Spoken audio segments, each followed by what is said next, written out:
Hello everyone, আমাদের এখানে আবার মিনি দীঘা চালু হয়ে গেছে। তো আমরা যাচ্ছি সেইখানে। আমি একাই গিয়েছিলাম সেই মিনি দীঘাতে ভিডিও করার জন্য।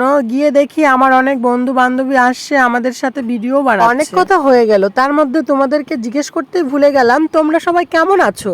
আশা করি হয়তো ভালোই আছো। আগের বছরও এখানে অনেক প্রচুর লোক আসছিল এই মিনি দীঘাতে।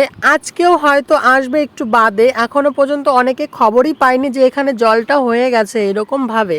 তোমরা শুধু পুরো এরিয়াটা দেখো, এত সুন্দর আর এত সুন্দর আবহাওয়া, মনটা একদম মুগ্ধ হয়ে যাচ্ছিল। ভালোবেসে ফুলটা দিলাম, নিল না, তারপরে ওর মুখেই গুজে দিলাম। জাস্ট একটু মজা করলাম, তোমরা কেউ সিরিয়াস নিও না বন্ধুরা। এবার যাব সেই জায়গায় যেখানে খুব মজা হয়।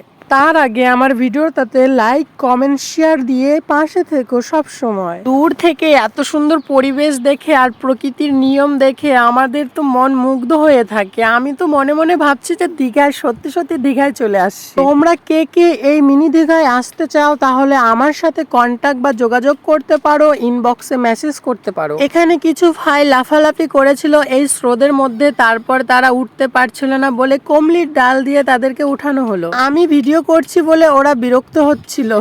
আমি সাহস পাই না এত স্রোতের মধ্যে লাফ দিতে, কিন্তু এরা ছোট ভাই দেখো কত সুন্দর লাফালাফি করছে, মনে হচ্ছে এদের কিছুই হয় না। এই ভাইগুলোর শরীরে কোনো ভয়ই নেই, এরা স্রোতের বিপরীতে আসছে। আমাদের এই মিনি দীঘা তোমাদের কেমন লেগেছে অবশ্যই কমেন্ট করে জানাবে, আর ইনবক্সে মেসেজ করতে পারো আমাকে, অবশ্যই তোমাদের সাহায্য করব।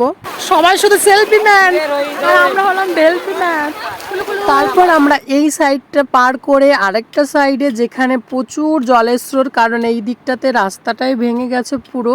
আমার এই ভিডিওটা প্রচুর শেয়ার করে দাও। যারা এখনো জানেনি এখানে মিনি দীঘা চালু হয়ে গেছে তারা অবশ্যই ভিডিও দেখে আসতে পারবে।